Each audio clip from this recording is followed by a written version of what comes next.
অনেকদিন পর নিজেকে নিয়ে কিছু কথা লিখলাম। ধ্বংসের দিকে তাকিয়ে মুচকি হাসি দেওয়া অদ্ভুত মানুষ আমি। হয়তো আমি পাগল, হয়তো অনুভূতির ভিতরে কোনো এক গভীর অতল দুঃখ বাসা বেঁধেছে।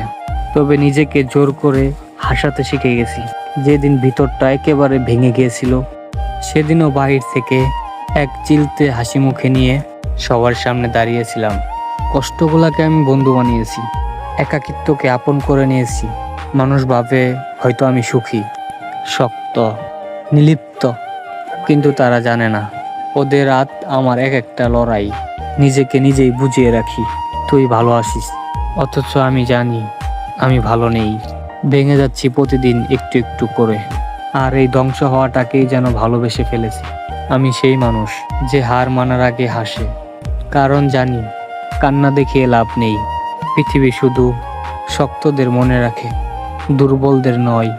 তাই আমি অদ্ভুত, আমি অনুভূতির আগুনে পুড়ে যাওয়া নীরব যোদ্ধা।